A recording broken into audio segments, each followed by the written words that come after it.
ফরজ গোসল কারণবশত বিলম্বে করলে কোনো গুনাহ হবে কিনা, মোবাইলে অশ্লীল ছবি বা ভিডিও নিয়ে নামাজ পড়লে কি নামাজ কবুল হবে, মহারণা না দিয়ে স্ত্রীর কাছ থেকে মাপ চেয়ে নেওয়া যাবে কি, মসজিদের পাশে কবর দেওয়ার বিশেষ কোনো ফজিলত আছে কিনা, বাথরুমে উলঙ্গ হয়ে গোসল করা যাবে কিনা, পিতামাতার ছাড়াছাড়ি হয়ে যাবার পর সন্তান প্রতিপালনের দায়িত্ব কার, খাবার খাওয়ার সময় কি মাথায় কাপড় দিয়ে আবশ্যক, আল্লাহর গুণবাচক নাম রেখে শুরুতে আব্দুল যোগ না করে বললে কি শিরক হবে, টাকুন নিচে জুব্বা পরা কি জায়েজ আছে।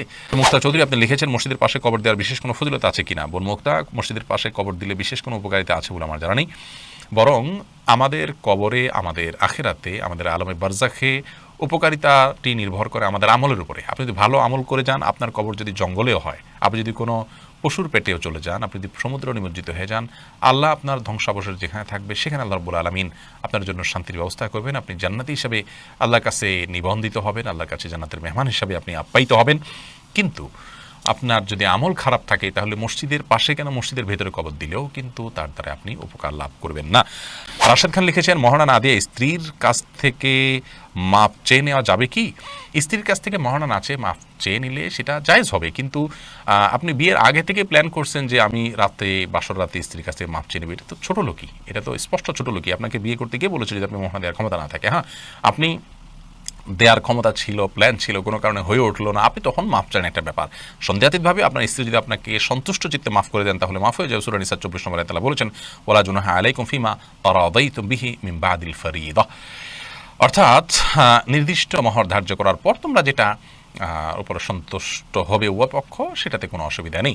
কোরআন কারীমে অন্য আয়াতে আল্লাহ তাআলা আরও বলেছেন যে তোমাদের স্ত্রী যদি তোমাদেরকে কোনো ছাড় দেন মহর ব্যাপারে, তাহলে সেক্ষেত্রে ফাকুলুহু হানিআম মারিআ, তাহলে সেই ছাড় তোমরা গ্রহণ করতে পারো। কিন্তু আমার জানা নাই যে কোনো সাহাবী মহর ধার্য হওয়ার পরে স্ত্রীর কাছে মাপ চাইছেন যে আমাকে মাফ করে দাও। এটা আমাদের কাপুরুষতা। এখন আসলে পৃথিবীতে ভাবের অভাব, ধরার সময় 10 লাখ 20 লাখ ধরি ভাবের জন্য, কিন্তু এরপরে মাপ চাই আমরা তলে তলে, এটা উচিত নয়, এটা কাপুরুষতা, এবং আগে থেকে সেজন্য আমাদের প্ল্যান থাকা উচিত। বাকি মৌলিকভাবে যদি স্ত্রীর কাছে আপনি মাপ চান, আপনি যদি মন থেকেই মাফ করে দেন, আপনার মাফ হয়ে যাবে ইনশাআল্লাহ। আব্দুল মতিন আপনি লিখেছেন মোবাইলে অশ্লীল ছবি বা ভিডিও নিয়ে নামাজ পড়লে কি নামাজ কবুল হবে। নামাজ কবুল হয়ে যাবে, কিন্তু মোবাইলে ছবি, অশ্লীল বা হারাম কোনো কিছু নিয়ে যদি আপনি সালাত আদায় করেন তাহলে সেক্ষেত্রে আপনি আল্লাহ রাব্বুল আলামিনের সামনে দাঁড়াচ্ছেন, সে অবস্থায় আপনার যে মন মানসিকতা থাকা উচিত সেটি হচ্ছে না।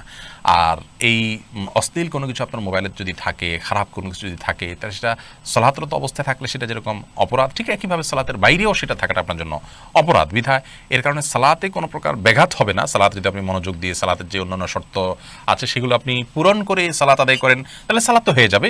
বাট এই হারামটা আলাদা একটা আপনার জন্য ক্ষতিকর, আপনার সালাতের মধ্যে মনোযোগ নষ্ট হতে পারে, সেজন্য মোবাইল থেকে হারাম জিনিস এমনিতে সরিয়ে ফেলা উচিত, তবে সালাতের এটার কারণে কোনো ক্ষতি হবে না। জুলকারনাইন আপনি লিখেছেন ফরজ গোসল কারণবশত বিলম্বে করলে কোনো গুনাহ হবে কিনা। গোসল বিলম্ব করলে কোনো গুনাহ হবে না, তবে ফরজ গোসল যদি আপনি দেরিতে করতে চান, পরবর্তী ফরজ নামাজের আগে আগে আপনাকে করে ফেলতে হবে। আর মাঝে যদি অন্য কাজ করতে চান, রাতে গোসল ফরজ হয়েছে, আপনি ফজর নামাজের আগ মুহূর্তে গোসল করবেন, তাহলে মাঝে অন্য কাজের জন্য, এমনকি ঘুমানোর জন্য উযু করে ঘুমানোটা হলো সুন্নাহ, নবী সাল্লাল্লাহু আলাইহি ওয়াসাল্লাম এটি করতেন, এটি করা ভালো। বাকি গোসল তৎক্ষণাৎ করে ফেলতে হবে এমন কোনো বাধ্যবাধকতা নেই। গোসল, ফরজ গোসল না করে অন্য কাজ কাম করলে মেয়েদের উপরে অনেক রকমের প্রেশার আমাদের সমাজ থেকে আসে, তো এটা উচিত নয়। এটা ছেলে মেয়ে সবার জন্য ইসলাম জায়েজ রেখেছে, উযু করে তিনি অন্য কাজ করতে পারেন, কিন্তু যথাসম্ভব দ্রুত ফরজ গোসল করে, ফরজ যেহেতু রয়েছে দ্রুত গোসল করে ফেলতে পারে, সেটা ভালো। কিন্তু অন্য কাজ করা যাবে না এমন কোনো কথা নেই। তারেক মাসুদ আপনি লিখেছেন পিতামাতার ছাড়াছাড়ি হয়ে যাবার পর সন্তান প্রতিপালনের দায়িত্ব কার। পিতামাতার সাথে যদি বিচ্ছেদ হয়ে যায় একে অন্যের সাথে বা একে অন্যের থেকে, তাহলে সেক্ষেত্রে সন্তানের প্রতিপালনের আর্থিক দায় দায়িত্ব সর্বাবস্থায় বাবার উপরে থাকবে। অর্থাৎ সন্তানের ব্যয়ভার বহন করা এটা কখনো মায়ের উপরে বর্তাবে না, এটা বাবার উপরেই বর্তাবে। আর বিচ্ছেদের পর সন্তানের প্রতিপালনের যে দায়িত্ব, সন্তান যদি একেবারে ছোট হয়, শিশু হয়, তাহলে সেক্ষেত্রে ছেলের ক্ষেত্রে বয়স 7 হলে, মেয়ের ক্ষেত্রে বয়স 9 পর্যন্ত, ছেলের ক্ষেত্রে 7 পর্যন্ত এবং মেয়ের ক্ষেত্রে 9 পর্যন্ত, এই বছরগুলো পর্যন্ত মা তার লালন পালনের দায় দায়িত্ব বহন করবেন, খরচ যোগাবেন বাবা। এরপর সন্তান তার বাবার কাছে যাবে শরিয়ার আইন অনুযায়ী, এবং প্রাপ্তবয়স্ক হওয়ার পর সন্তান বাবার কাছে থাকতে পারে, মায়ের কাছে থাকতে পারে, এবং নিরাপদে নিজেরা থাকতে পারলে সেই সুযোগও আছে। এরপর সাদিয়া বিনতে আজাদ লিখেছেন খাবার খাওয়ার সময় কি মাথায় কাপড় দেওয়া আবশ্যক। না বোন, খাবার খাওয়ার সময় আমরা মাথায় কাপড় দিতে বাধ্য নই, কারণ হাদিস আমাদেরকে এরকম নির্দেশ দেয় না যে ছেলে হোক মেয়ে হোক নারী হোক পুরুষ হোক খাবার সময় আমাদেরকে টুপি দিতে হবে। অনেকে দেখা যায় খেতে বসলে টুপিটা তালাশ করে, আমার টুপিটা দাও আমি খেতে বসবো। অনেকে মনে করেন মাথায় কাপড় দিয়ে তারপরে খেতে হয় না, এমন কোনো বাধ্যবাধকতা নেই। খাওয়ার সময় আপনার মাথা খালিও থাকতে পারে, ঢেকেও আপনি খেতে পারেন। এ বিষয়ে কোনো বিশেষ নিষেধাজ্ঞা নেই। রদ্দুল মুহতারি লেখা হয়েছে যে ওয়ালা বাসা বিল আকলি মুত্তাকিয়ান ও মাকসুফার রাসি, অর্থাৎ গ্রহণযোগ্য মত অনুযায়ী উন্মুক্ত মাথায় অর্থাৎ খালি মাথায় বসে খেতে কোনো অসুবিধা নেই। খাদিজা আক্তার লিখেছেন আল্লাহর গুণবাচক নাম রেখে শুরুতে আব্দুল যোগ না করে বললে কি শিরক হবে? এটি গুরুত্বপূর্ণ একটি প্রশ্ন।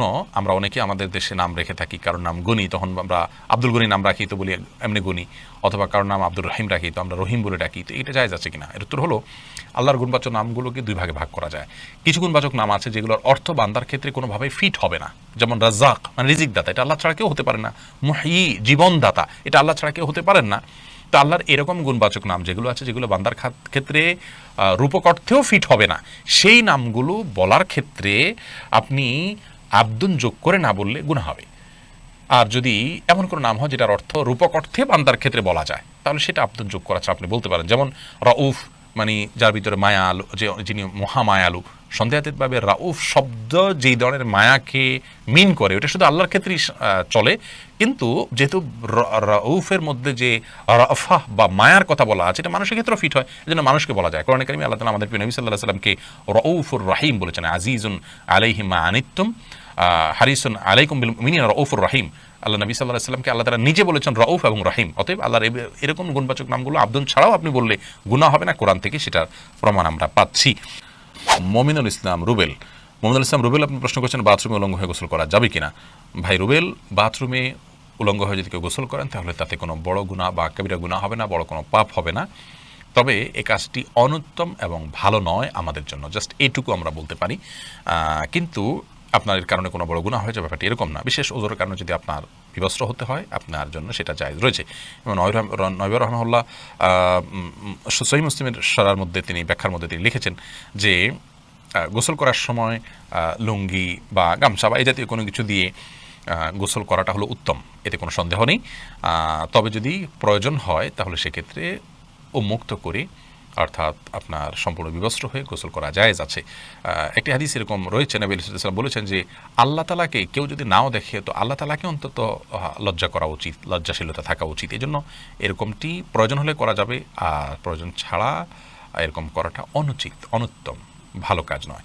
এরপর সামিতা জেরিন আপনি লিখেছেন অজু ছাড়া হাদিস শরীফ পড়া যাবে কিনা? জি, হাদিস পড়তে পারেন। হাদিস পাঠ করার জন্য অজু এটা জরুরি নয়।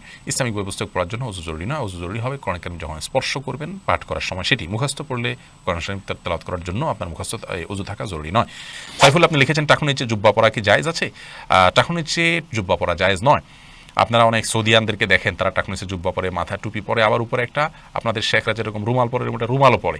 তো এটা দেখে আপনারা হয়তো মনে করেন যে এই জুব্বা পরা বোধহয় জায়েজ আছে। না ভাই, মা আসফা মিনাল কাবাইনি মিনাল ইজারি ফিন্নার, নবী ইসলামের কোনো হাদিস আছে মা আসফা মিনাল কাবাইনি ফিন্নার, উপরের দিক থেকে যে সমস্ত পোশাকগুলো যায় সেটা লুঙ্গি হোক, জুব্বা হোক, এমনকি পায়জামা যদি হয় সেটা যেগুলো উপরে পড়ার সেগুলো যদি টাকনু নিচে যায় সেটা হারাম হবে। আর যেগুলো থাকেই টাকনু থেকে নিচের অংশ যেমন মোজা সেটা জায়েজ হবে, বা মোজার সাথে যদি আপনার পায়জামা বা প্যান্ট ওরকম অ্যাটাচ থাকে, ওরকম অনেকে ডিউটি পোশাক হিসাবে থাকে, সেগুলো থাকলে সেটা জায়েজ হবে।